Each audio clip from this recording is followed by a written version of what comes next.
So you'll think about this when you do like web design. You know, you keep your fonts the same, you keep your colors the same. If all your graphs go left to right in your presentation, and then you switch one to make it up down, people are going to be like, oh god, wait, what? Is left to right, big, small? Like, the theme, the style, you must be consistent. So think about your style and then just pick a style and be consistent. Okay, here's for one more diversion, or story time. So there was a data set that the Tate Modern, which is a museum in London, put out a few years ago. They put it on GitHub. And they had this great data set. This is the file. Is it artists.csv? Yeah, whatever. There's a file here that contains metadata on every single piece of art in the Tate Modern Gallery and Holdings collection. So 60,000 pieces of art that Tate Modern owns. They put it in this data set. And I thought, that's pretty cool. Like, art is neat. So I was interested in the size of the art. Because one of the columns they had was the width, and one of the columns the height. And so I set about making this plot of like exploring the height versus the width. I wanted to know whether they're more tall paintings or wide paintings. This is kind of what I was interested in. So I spent a lot of time breaking this data down and made this really complicated graph where the pixel color is the density of points, and this is the width, and this is the ratio of the height to the width, and there's a logarithmic axis going on here. I mean, the one, you know, I tried to label it like this is 4x3 art, this is 3x4 art, this is 1x2, this is 2x1, this is the golden ratio. I thought this was kind of cool. I put this up on my blog, and people were like, bad. Like, they were like, that's stupid, I don't care about that. And I was like really shocked. I was really excited about this. It was really cool. There's these weird like blobs in this space where you think about like, stuff that's 100 centimeters wide tends to be made in these sizes. This is like talking about canvas size and something. I thought this was kind of cool. People didn't care about this. There's slightly more tall art than wide art, if you care. I went back and remade this exact same data visualization. Or I took the same data, and I made a new visualization. And people loved it, and I hated it, but people loved it, and I thought that was funny. And here it is. And I probably don't have to really explain it to you, where I just drew a box for every piece of art based on its height and its width. And actually, at this is clipped at like 10 by 10 feet, so this is almost life size. A little bit bigger projector, you have this called life size. And so, right away, you can see trends. You can see clumps in this space. There's a ton of art down here at the small size. There's these groups of lines that clump together, right? So this is like standard portraits or whatever. There's a few weird pieces. There's one piece here that's you probably can't see it because the projector's it's like this tall by this wide. I don't know what that. It's like a broom handle or something. But it's art. It's a modern art gallery. Okay, so there's like sculpture. There's like weird things going on here. But there must be some balance of complexity and like just objective artistic beauty.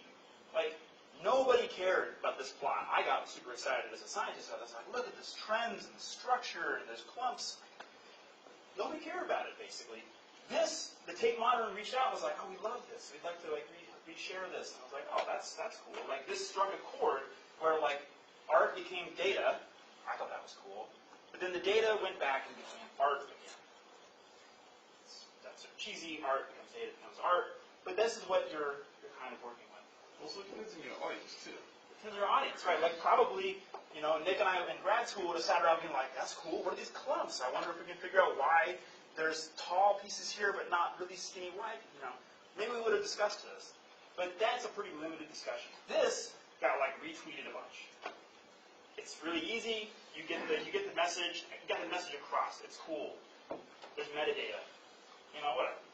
There's an audience here. If you really cared about the hard numbers behind the visual, you would want the left thing. If you want to just engage users, the right thing is, I guess, prettier. So it depends on your audience. There's challenges in terms of complexity and beauty. There's lots of challenges. So here's a pivot.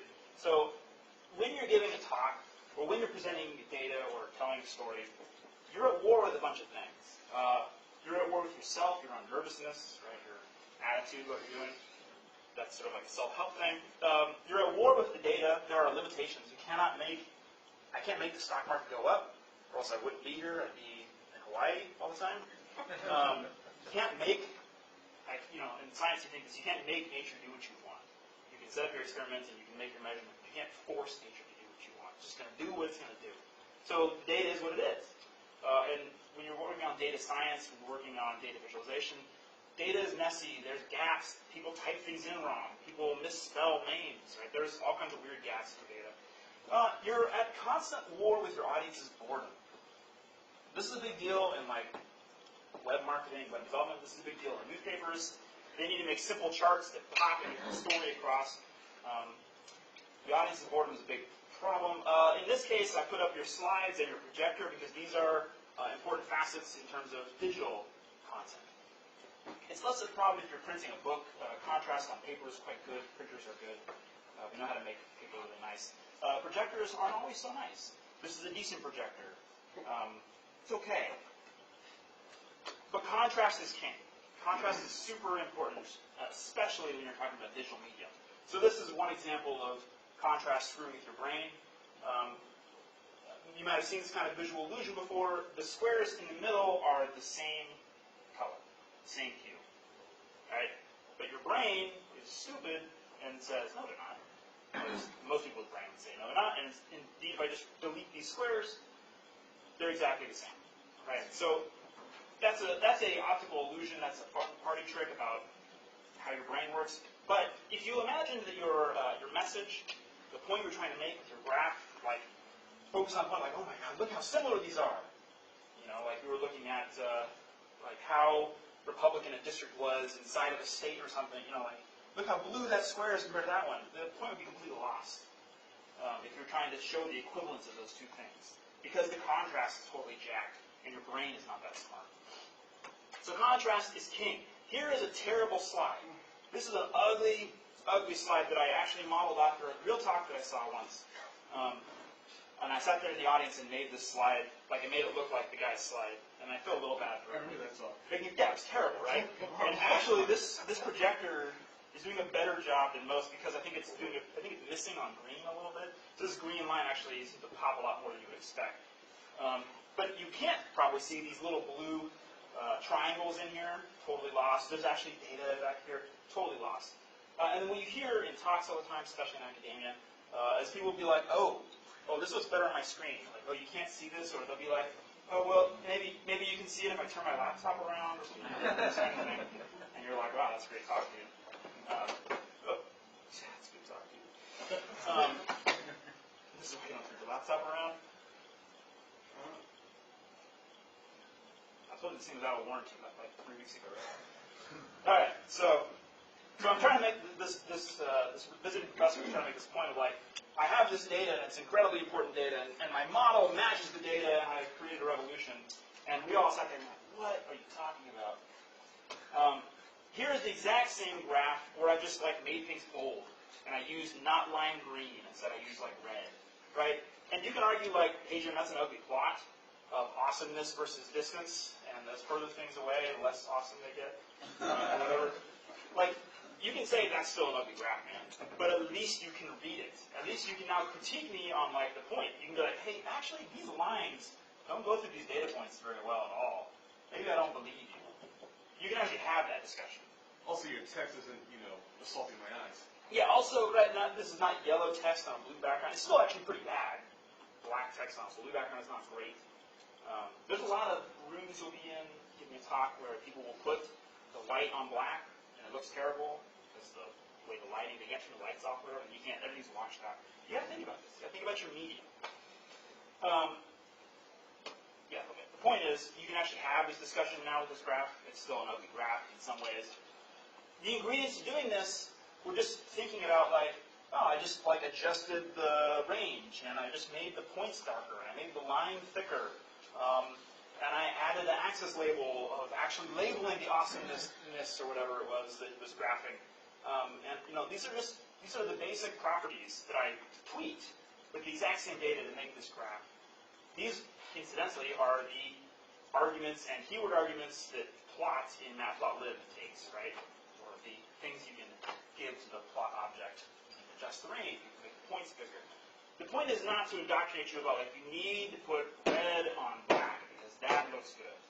point is just think about it, right? Just think about it for 5 minutes, and you'll end up with a better looking graph. Okay, so this blue and this purple, these colors aren't great. And color is your best friend and your worst enemy. It's your best friend because it helps you escape that flat, two-dimensional land that we have to live in, right? You can colorize the points by something and put a third dimension in your data right off the bat. You can plot X versus Y, and then color makes your third dimension. So right off the bat, color is like really appealing. Color also gets totally misused. So lime green with teal on white does not look good. Those are colors, but they don't look good because they're poorly done in terms of contrast. There's a lot of discussion in the data visualization community about the rainbow color map. We all learned about our good friend Roy G. Biv, red, orange, yellow, blue, green, indigo, violet, as being apparently the way the rainbow goes. The rainbow starts at red in America, but you get started anywhere you wanted.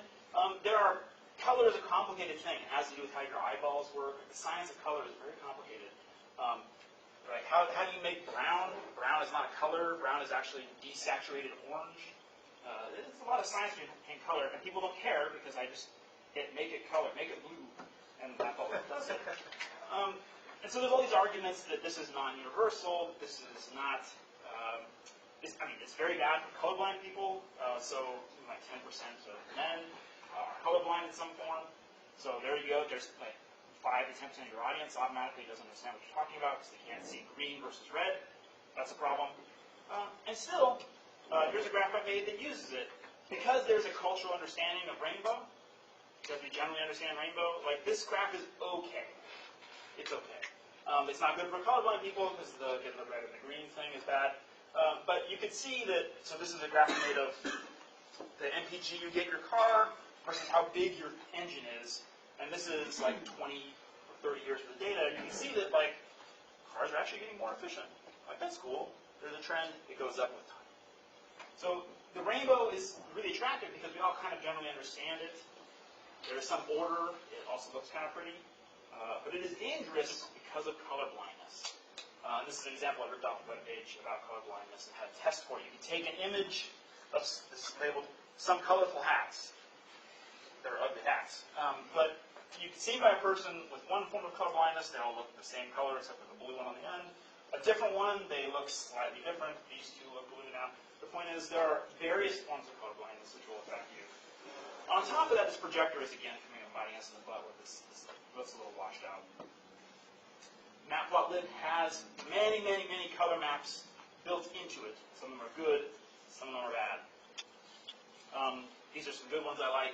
You can just Google, of course, Matplotlib color map, and you can switch them. You can create custom ones. I think as of this year, the Matplotlib defaults have changed to a more colorblind-friendly color map. So people care about this. They're trying to make this better. And the idea is that they want good default colors so that when you ask to just colorize something, Matplotlib doesn't get intelligent. So do use color, but do think about it. You want to give graphs depth. What this graph really works well on is I can sit here and talk about it. There's lots of depth, right? There's many things going on. There's many features that we can talk about and have a discussion. You can have an entire college-level history class on this graph. That has good depth. The information per pixel is very high in terms of what you're conveying. Another graph that I made that has a lot of depth is this map of the world. This is the world in case you haven't seen it. Every dot here is an airport or runway or helipad or dirt strip registered with somebody as being an airport. And then it's just, the whole map is just negative space with just dots. And while this is just kind of cool looking, I think, it's kind of this ghosty map, it tells a lot of really interesting stories. Like, if your eyes are really good, you can see there's this line up here through northern Canada of little dirt strips that they call runways. And that actually is a Cold War relic of a missile defense or missile early warning system that was put up north, and it kind of extends right into Alaska, and there's this treaty. There's a whole story there. You can look at this region right here between, California and in Mexico, or Texas and Mexico. Part part of this is data incompleteness. This is an open source data set. But part of this is just like wealth inequality, right? Like we have tons of helipads and stuff where like airplanes and helicopters can land, and Mexico has problems with its economy and doesn't also, and there's also data problems with sharing with the U.S. in terms of where all the runways are. There's a really interesting set of stories that go on here. And so your users, and this is what happened when I put this graph up, get interested and like zoom in on their home, and they like zoom in on Europe and look at all these structures. Like, look how there's a border here between like Spain and France. Like, that's interesting. What's going on there? Look how there are lots of places to land throughout the world. There's almost nowhere you can't get to by aircraft, apparently, but it's a lot easier in some parts of the world. There's a huge depth here in terms of the discussions you can have. Okay, and then shamelessly, I'll tell one more story about a graph, which I think is cool. A few years ago, I was looking for a book to read, and I went on to a bestseller list to find a book to read, as one does. And I was looking at the New York Times. For the graph, I used USA Today because their website was crappier, and I could scrape it easier. And I got interested in, like, this wasn't the book that set this off, but this was the one that I made the talk a few years ago, of, like, book covers are a weird piece of art. They're colorful, they're often ineffective, there's often people in various states of undress standing there trying to get you to buy the book. There's a whole philosophy behind how you make book covers. And I wondered if there was a trend in book covers over time. So I went and scraped USA Today's best-selling book list for like a decade, and I made this really obtuse-looking graph. But it has huge depth, right? Lots of information. Each little pixel is a book cover that I scraped. Each brick is a year, and time within each brick goes left to right, and book placement goes top to bottom. Okay? So it takes a few minutes to unpack. Right? This would be bad if I was trying to make a point. But if you have it printed off really large, or you can interact with it on the web, it's actually pretty good. So let's zoom in on one little chunk, and you can see like this track right here of first place book. It's stuck into first place. People are buying it. It's on like the Oprah Winfrey show or whatever. And then it loses steam. And you can see it kind of fall down in the ratings with time. Up there, that's Da Vinci Code, I think. It's phase number 1. You can see this is like spring, so the spring thrillers or whatever come out. There's an interesting discussion about this. There's something funny that happens here. So you've got the same kind of pattern, like early in the year, some like spring break book comes out, and then something else happens. There's a change of state here in the book cover world, where there's this huge swath of black stuff that shows up in 2008. Let's zoom in on that a little bit. Can anybody tell us what it is?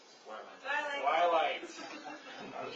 Yeah, and you can see it. If you look, if you squint, you can see it down here. It comes and it dominates for like 6 months and 6 more months, and then it drops off, and the whole book series moves down in the graph. And what you see is a complete change of behavior, right? Where like this one franchise is not always the same book in first place; they kind of change places. And then what you can't see is the next year off the graph, Hunger Games does the same thing. Because the movie comes out and the whole series just ends up on the top 10 and it just stays there for a year. So you end up seeing this huge change. Like, it's the same thing. Like, this is like Harry Potter or whatever. Like, the same thing happens earlier on. Twilight, got its branding right and all the covers look right. The point is, there's a detailed story you can tell here. And you can pull out interesting examples of one-off books. This is Important Here's a Who. Shows up, so like out of nowhere, it goes 5th, 3rd, dawn. But what's interesting is, like this right here is the Places You'll Go by Dr. Seuss as well. Shows up, I guess this is about June. Shows up every few years in the bestseller because you buy it for your graduate. It's the Dr. Seuss book. I bought it for my wife when she graduated law school. It's a great $6 gift you can get somebody. And it shows up, somewhere in the bestseller. It's never number 1, but it shows up. That's cool. You can tell the story about how popularity goes down. But you can't see, I have a different version of these slides where you can see this little circle right here that you see on this one. is the Oprah Winfrey logo. It's the Oprah's Book Club logo. Oprah owns the United States bestseller list. It's brilliant. There's a huge depth here. Okay, some more depth in terms of giving meaning. This is a complete change of topic. This is every line of dialogue that Spock ever says in Star Trek. It's a word cloud. It's called a wordle or a word cloud. The size of the word is related to the frequency of use. So, what in terms of depth, if you have the high-resolution version of this, you can zoom in and you can see the little words, you can see the trends in words. It's kind of cute. He says his own name more than he says Kirk. 7 apparently comes up a lot. There's maybe some not so informative trends, but it's interesting. A few of you are at least like, huh. Logical comes up, but not as much as you'd think. Like, why isn't it just like logical and everything else? Like, that's not quite right. I like it's like quite power time. I think that's kind of fun. Okay, so this is a fun thing that I did when Leonard Nimoy died a couple years ago, and it was another one of these things like it did okay, like it got okay hits on the blog, and then I went back and remade it. It was like, we can do better. It's the exact same data. It's the exact same data. The words are logarithmically scaled, so captain is still the biggest, but it's only visually slightly bigger. So it's not accurate. You couldn't make a measurement off of this. But, you can make a t-shirt out of it, so that's it. So I got that going for me. Okay, so this is about knowing your audience, and it's just silly. Okay, one of the last points I want to hit here is graphing style. So these are different styles of the same graph. That's the same thing, same data rearranged. Here are the same, this is this ugly plot again, made in, I think it's Python, Excel, and then an old language called IDL, which Nick will happily hate on if you let him. 4 hours. For seemingly endless amount of time. The point is, all 3 of these languages make ugly plots if you let them, usable plots if you force them to. Right? If you were considering your point size, the point of this exercise was trying to make them as close to each other as possible. The point is if your tool doesn't matter, right? This is often the case in the world. What kind of camera you have doesn't matter. That's not going to make you a good photographer. Right? How good is your, I use this language instead of that language. Okay, who cares? You still have a stupid idea. This is a cool idea. If you have a cool idea, it doesn't matter what language it takes to get the job done. Right? This is like creativity 101. So you can have a style. This was trying to force things into a certain style from Excel. What I will say is Python was 3 lines of code. The IDL was 20 lines of code. The Excel was 2 hours of being how do you change the font label positions? And it was actually really hard. So if you got a day job, you have to do this. Maybe Excel is not the best thing for you. There are other graphic styles. This is I don't know what this is, but this is some plot from unemployment or something from 538. It's a cool website. Nate Silver's website. A news website. They have this really refined, clean, fancy, flat graphic style. All their graphs look like this, with this gray and this blue and the red of the fox, or the fox's face. They have very certain colors. They always write branding. It's web design. But you can do this. Somebody made a style file for Matplotlib where you can make 538 style graphs. This is similar to that. I don't think it's actually close enough, but it's kind of close. You get the idea. It's the gray with the thick lines and the colors. So Matplotlib enables you to change your default styles. You can make your own style. You can have it be defaults. There are other tools that are related to Matplotlib. So one example is called Seaborn. Seaborn is really just a set of wrappers around Matplotlib that suck less. It's kind of the goal. They just make things a little less ugly. It's kind of the general game here. So they change the colors. They have a similar kind of 538 look and style. The default color maps are just a little more artistic and vibrant. So Seaborn is cool. There are some other ones you can just Google, alternatives to Matplotlib. We talked about D3 a couple times. I mentioned D3 a couple times. based visualization language. It can be kind of obtuse, as Nick alluded to. There is at least one tool, there's actually a couple tools now, about bringing Matplotlib to the browser. So this is a data scientist at UW and a friend of Nick and mine named Jake Vanderploss, who's a wizard. Like a Hogwarts cartoon wizard, I'm sure. Like he's the Python Dumbledore. Like he is Python Dumbledore. That's a good way of putting it. Where if this wasn't just a PowerPoint slide, this is actually interactive. This is a Matplotlib graph that exports to JavaScript. It's kind of cool. So he's got a bunch of tools that you can make your plot in Python.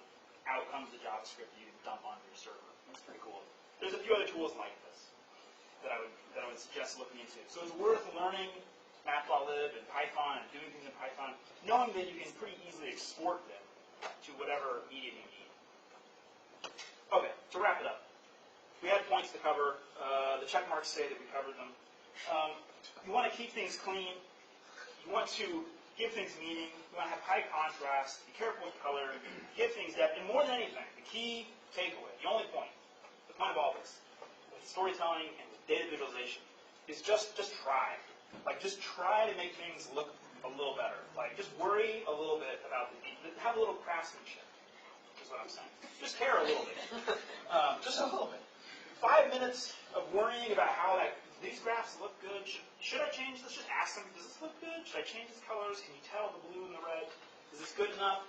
5 minutes of effort in making that graph can equal exponentially improved understanding of whatever it is you're talking about.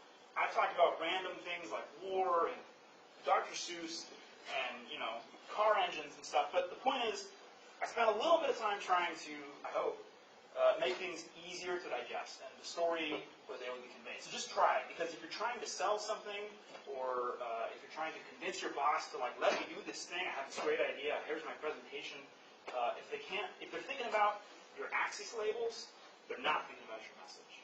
So just try it a little bit. That is my time. So I have an IPython demo. We can spend a few minutes. About an hour and 4 minutes here. So if you want, we can click around this, or you can just go to this URL. These are IPython notebooks that should work. You just hit go. So it's not a really great teaching tool if they just work. There's no puzzle there. But there's a couple of these data visualizations that I've reproduced in these IPython notebooks. So I'll leave that up. And if you have any questions, you want to talk about things, yeah. Let's give it up. And for the record, we'll be doing this next week. Okay. Next week? Yep. That is a beach. Where would I rather? I would much rather be there, yeah. You said that GitHub. Yeah, sorry, yeah. Can you throw that in Slack for us? Yeah. Oh, yes. That's a good idea. You can join our Slack. Yeah. All about visualization. Yes. Any questions, people? Yeah, Sorry, folks, let's go for it. so first thing for you, at what point is your layout artistically relevant and no longer just a gimmick? Yeah. That's a really hard thing to generalize. So the way I make most of it, so mostly I work with static visualizations. If you want an awesome example of a dynamic visualization, go check out, I think it's called Wind Graph. It's an awesome visualization about wind flow. It's really cool. Especially with static, graphs that I can put in a scientific paper, which is what my background is. I almost always start off with a piece of paper and a pen, and I usually sketch out what I'm trying to do. And that has as much to do with the idea generating process, how you think through what are the questions that I want to ask, as much as it does with the presentation. And so often I find a lot of the effort is in trying to reduce the complexity to make it look as good as my sketch did. Like the thing on the napkin almost always looks better in my mind than the end result, because I can wiggle my pen easier. But a lot of that is just trying to remove, it's like reductiveness. Like I'm trying to remove the excess granite to reveal the statue underneath, as somebody once said. So I don't know if I have a good general rule for you other than to say showing it to other people seems to be the most effective thing. In fact, the best thing you can do to make better graphs develop a thicker skin is put it on like Reddit. Oh, yeah. There's a really great data visualization community called Data is Beautiful on Reddit. And it's actually a really wonderful and interesting community and very supportive of like user-generated content. So if you have a bunch of cool graphs, put them up there. But it's the internet, and so people will destroy you and will make fun of you mercilessly if you do something that they think is silly. So if you can handle the teasing, and I have so many good examples of people calling me names on the internet, because I was self-promoting, like trying to put my work up there, and I think that trial by fire is the most effective way of like honing my style. I don't think it made my style of plots what other people would like. I think they're still not the most fashionable thing out there, but I like them. And I reached a point where I was willing to tolerate the teasing. I was going to ask you, you were talking a lot about 2D versus 3D data. Do you think there is going to be a point where things like virtual reality will be able to mimic 3D? So there's, you can put on like an Oculus and then like walk around the 3D graph. And like, that's cool. And I think that's been done in a few examples of like trying to, there's an example I heard about trying to monitor the internal temperature of a nuclear reactor. But you need to be able to be like, oh, how hot is it over here? You know. And I guess that was a little more efficient. The problem with 3D is trying to make something that is quantifiable or actionable out of it. It's really easy to make cool 3D things that you can like fly around or put your head inside and like think about. That's cool. It's really hard to make those graphs into something that I can make a measurement off of, where I can be like, ooh, I need to sell that. Because this, it's hard to make something that's actionable and precise. I think it's a really great way if you're going back to the art, this data is art thing. If you're trying to show the complexity of the system, it's really effective. So it's about making something that's actionable and quantifiable. So this is why three-dimensional visualization has really not become popular in like the scientific domain. Is because if you're putting it, well, first off, it's hard to publish paper with three-dimensional plotting. It's not impossible now that we have like PDFs with animations inside. So these things do exist, or like web-based publications. But it's hard as a scientist to be like, oh yes, that's an interesting result. Let me like take my ruler out and fit a line to that so that I can reproduce it, or I can like make a new instrument that measures the awesomeness per hour. It's hard to do with 3D. Mostly because we generally think in 2 dimensions. I'm interested in when it's correct to use a log scale, and if it is correct to use a log scale, does that mean it's incorrect to not use a log scale in that case?